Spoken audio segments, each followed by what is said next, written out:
Well, it seemed like everything kind of fell into place. Like you say, I've been a Sinatra fan forever. Few friendships in country music have captured the public's imagination quite like that of Willie Nelson and Kris Kristofferson. Both legends in their own right, they redefined what it meant to be a songwriter, storyteller, and cultural icon. Willie, with his unmistakable voice and outlaw spirit, and Kris, with his poetic lyrics and rugged charm, came together at a time when country music was undergoing a revolution. Alongside other giants like Johnny Cash and Waylon Jennings, they formed the legendary Highwaymen, a supergroup that brought their talents to an even wider audience.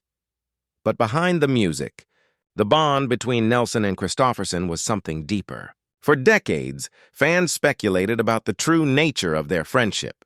Were they simply collaborators, or was there something more, an unspoken brotherhood forged through shared struggles, triumphs, and the unique pressures of fame? Both men have remained private about their relationship, choosing to let the music speak for itself.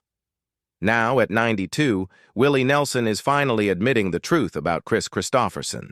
After a lifetime of writing songs, performing on stages around the world, and living through the highs and lows of the outlaw movement, Willie has opened up in a way he never has before. His reflections on Kris are not just about music, but about loyalty, respect, and a bond that endured through decades of change. What Nelson revealed will leave fans in awe. His confession isn't scandalous, it's something far more profound. The kind of truth that only comes after a lifetime of friendship and reflection. And when Willie Nelson speaks about Kris Kristofferson, every word carries the weight of history, love, and legacy.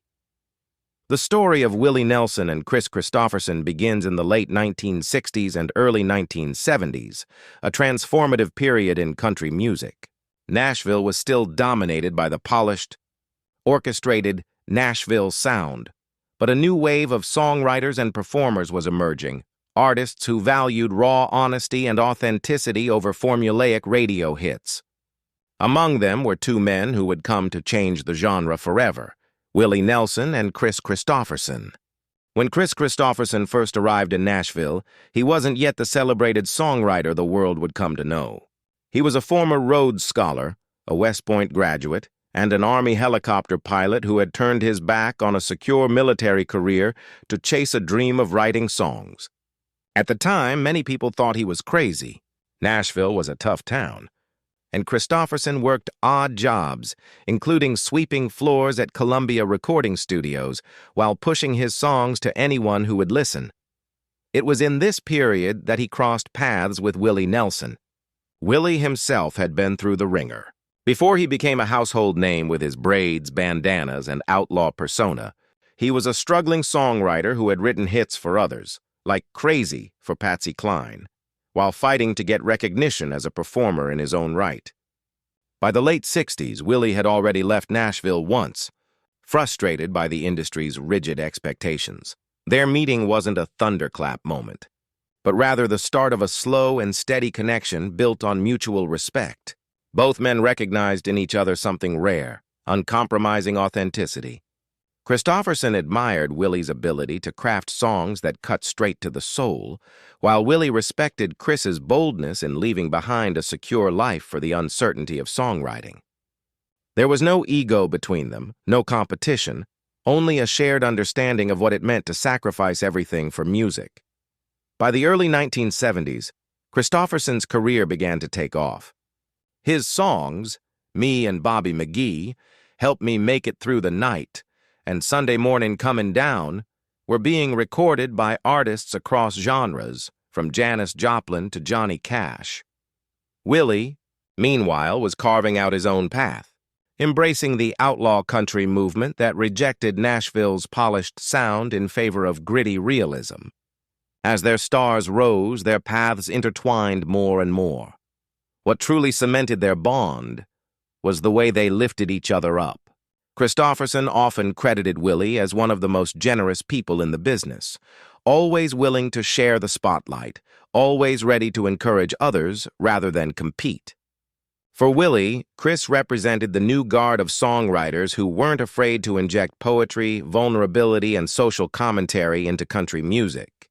Both men stood outside the Nashville establishment, and that sense of being outsiders created an instant camaraderie.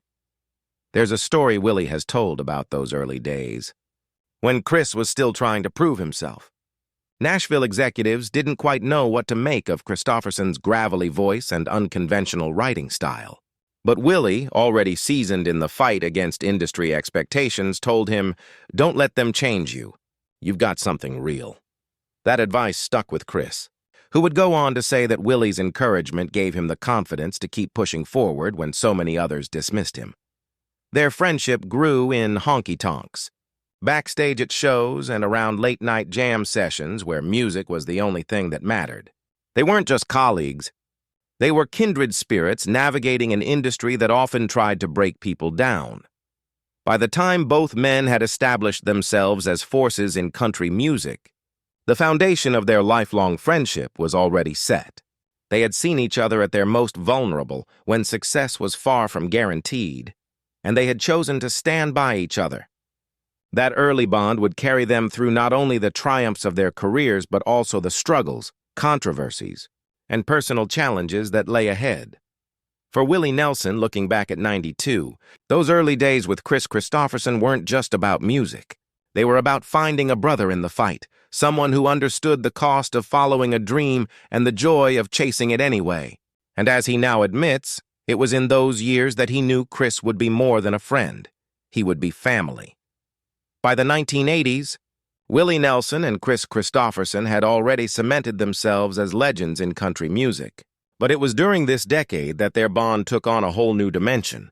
The creation of the Highwaymen, a supergroup featuring Willie, Kris, Johnny Cash, and Waylon Jennings, did more than change the landscape of country music. It immortalized the brotherhood between these four outlaws. For Willie and Kris, it was the ultimate confirmation of everything they had stood for since the early days: independence, authenticity, and a refusal to bow to the Nashville machine. The Highwaymen formed almost accidentally. In 1984, the four artists came together to record Highwayman, a song written by Jimmy Webb. The single was a massive success, topping the country charts and introducing a new era of collaboration. What began as a one-off project soon grew into something much larger, as the men realized the chemistry they shared was undeniable. Together, they released multiple albums, toured extensively, and built a cultural movement that celebrated outlaw country on a global scale.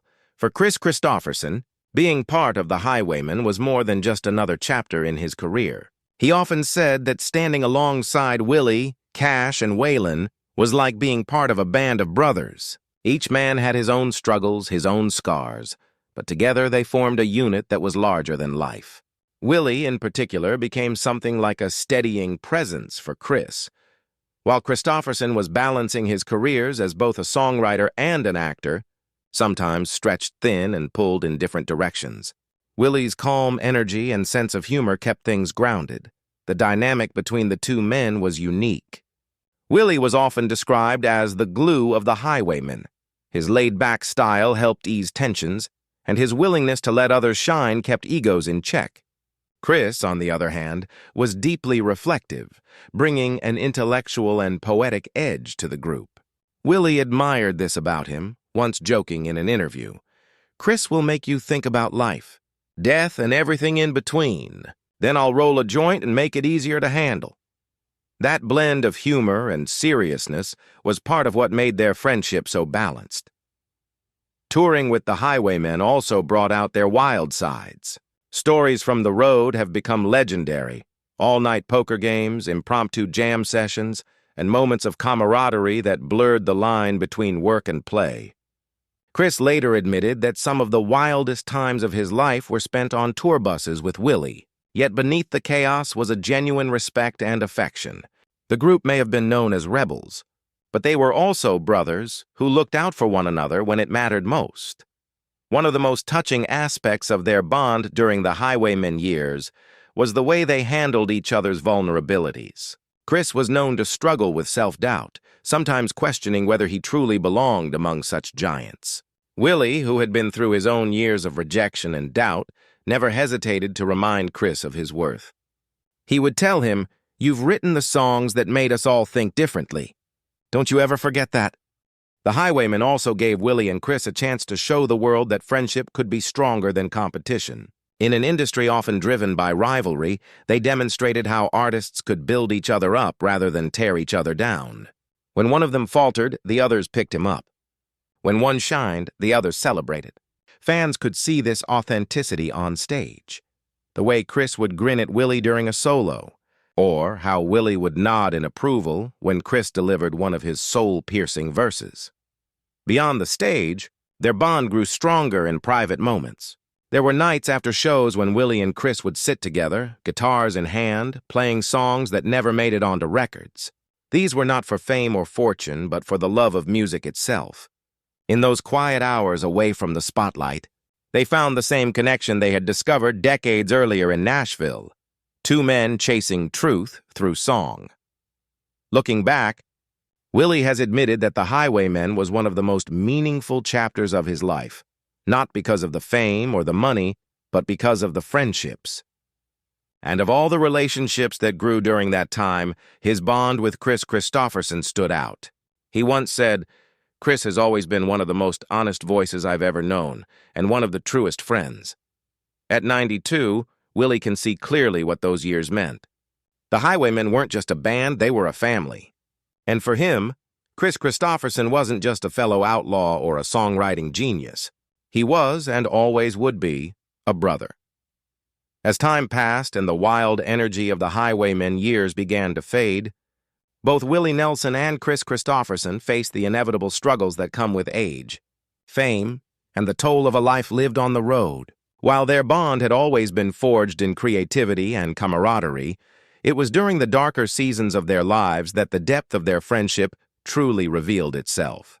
Behind the laughter, the tours, and the countless songs, both men carried burdens, personal, emotional, and physical, that could have easily broken them. Yet, they leaned on each other in ways the public rarely saw. For Kris Kristofferson, the years after his initial rise were often a battle with identity and purpose. While he had achieved fame as both a musician and an actor, he was never entirely comfortable with celebrity. Kris was a poet at heart, someone who found solace in quiet reflection and songwriting. The constant demands of Hollywood, the pressures of stardom, and the criticism he often faced weighed heavily on him. By the 1980s and 90s, he was juggling acting roles, recording music, and trying to balance family life, often admitting that he felt stretched thin. It was during these times that Willie would remind him of what truly mattered. Willie's philosophy had always been to take life one day at a time, to roll with it rather than be crushed by it. He encouraged Kris to focus on the music, to let go of expectations, and to lean into the joy of creating. Whenever Kris doubted himself, Willie was there with a word of reassurance, a laugh, or sometimes just quiet companionship. As Kris once said in an interview, "Willie's presence was enough to make you believe things would turn out all right." The bond was tested further when Kris faced health challenges that nearly derailed his career. In the late 2000s and early 2010s, he began experiencing severe memory loss. At first, doctors thought it was Alzheimer's disease or dementia, a devastating possibility for a man whose life had been built around words and music. Kris began forgetting lyrics, names, and even important events, and he considered stepping back from performing entirely. But throughout this terrifying chapter, Willie remained at his side. While the public speculated and rumors swirled, Willie refused to let Kris give up. He reminded him of the power of music and the healing that came with singing, even if it meant struggling through the words. Willie often invited Kris to join him on stage, giving him space to perform without judgment. And then came the surprising revelation: Kris's memory loss wasn't Alzheimer's after all, but Lyme disease, a condition that, once diagnosed, could be treated. The news brought a wave of relief, and slowly, with treatment, Kris regained much of his clarity. Willie's support during this period was something Kris never forgot. In fact, many close friends said that without Willie's constant encouragement, Kris might have walked away from performing altogether. Instead, he pushed forward, continuing to write, sing, and even tour in his later years, all while knowing that his old friend had his back. The struggles weren't one-sided. Willie, too, faced his own battles, from financial woes to legal issues and the constant stress of being in the public eye. He famously clashed with the IRS in the 1990s when the government seized most of his assets over unpaid taxes. While many friends kept their distance, Kris stood by him. He reminded Willie that his worth wasn't in material possessions, but in the music and the people who loved him. Their friendship once again was tested and proven strong. Even in times of grief, the men leaned on each other. The passing of their Highwaymen brothers, Johnny Cash in 2003 and Waylon Jennings in 2002, left enormous holes in their lives. The group that had once been a band of outlaws was suddenly cut in half. Kris struggled deeply with the losses, admitting that he felt like a piece of himself had died with them. Willie, though equally heartbroken, helped Kris process the grief by focusing on celebrating the lives of their friends rather than drowning in sorrow. Together they honored Johnny and Waylon in their songs, in interviews, and in the quiet moments when the memories came flooding back. What makes Willie and Kris's friendship remarkable isn't just that they celebrated the highs together, but that they stood unshakably through the lows. They weren't afraid of vulnerability. They weren't afraid to show weakness to one another. At times, when the world expected them to be larger-than-life legends, they allowed themselves to simply be human in each other's presence. At 92, Willie Nelson has admitted that those years of struggle revealed the truest version of his friendship with Kris. When you see someone at their lowest and they're still standing, that's when you know who they really are, he once reflected. For him, Kris Kristofferson wasn't just a collaborator or a fellow outlaw. He was proof that real friendship survives not just the applause of the crowd, but the silence of the hard times. As the years rolled on and the stage lights dimmed a little, the friendship between Willie Nelson and Kris Kristofferson became less about career milestones and more about legacy, love, and gratitude. Both men had lived extraordinary lives, filled with chart-topping hits, Hollywood films, wild tours, and unforgettable performances. But at their core, what remained most important was not the fame or the money, but the bonds they had formed along the way. And of all those bonds, Willie's connection to Kris stood out as one of the most enduring and meaningful. By the time Willie entered his 90s, he had outlived many of his peers. He had seen friends and collaborators pass away, from Waylon Jennings and Johnny Cash to Merle Haggard and Ray Charles. In many ways, he carried the weight of being one of the last remaining giants of his generation. Through it all, Kris Kristofferson was one of the few constants. Another survivor who had weathered the storms of fame and age. In their later years, the two men often appeared together at tribute concerts, interviews, and private gatherings. The spark between them never faded. Fans would notice the way Willie looked at Kris on stage, often with a mix of admiration and quiet protectiveness. For his part, Kris spoke openly about the gratitude he felt for Willie's presence in his life. "Willie's always been like a lighthouse," Kris once said. No matter how dark things got, he was always shining there in the distance. One of the most touching aspects of their late-life bond was the simplicity of it. They didn't need the chaos of the highway or the energy of a roaring crowd to feel connected. Sometimes it was just two old friends sitting on a porch, guitars in hand, strumming familiar chords while the world slowed down around them. In those moments, they were no longer legends or outlaws. They were just Willie and Kris, two men who had shared a lifetime of stories. But behind the smiles and laughter, there was also a deep awareness of time passing. Both men knew that their days on stage were numbered. Kris, after his battle with Lyme disease and memory loss, gradually began stepping away from public life, while Willie, though still performing, acknowledged the reality of aging. Theirs was a friendship tempered by the inevitability of mortality, and that gave their later years together an even deeper sense of poignancy. Willie has often reflected on what Kris taught him over the years. It wasn't just about songwriting or music, but about courage and authenticity. Kris's willingness to walk away from a secure life in the military to pursue his dreams reminded Willie of the importance of following one's heart, no matter the risk. His poetic lyrics, songs like Sunday Morning Comin' Down and Me and Bobby McGee, inspired Willie to see the art of songwriting as more than entertainment. but as a way to speak truth to the human condition. At the same time, Willie gave Kris something just as profound: acceptance. In a business where critics could be cruel and audiences fickle, Willie's unwavering belief in Kris's talent never wavered. That kind of loyalty was rare, and it created a bond that outlasted the ups and downs of fame. Today, when Willie speaks of Kris, there is both joy and sorrow in his words. Joy for the countless memories they created together, and sorrow for the knowledge that such times can never be fully recaptured. Yet, even in his 90s, Willie remains grateful. "I've been lucky in a lot of ways," he has said, "but knowing Kris has been one of the greatest blessings of my life." Their story isn't just about music or fame. It's about two men who stood by each other through success and struggle, laughter and loss. It's about a friendship that survived the chaos of the industry, the hardships of health, and the passage of time. And it's a reminder that even among legends, what matters most in the end is love, loyalty, and the people who never let you walk alone. For Willie Nelson, now at 92, the truth about Kris Kristofferson is simple. He wasn't just a fellow highwayman or a partner on stage. He was, and will always be, the kind of friend who made life's journey worth taking.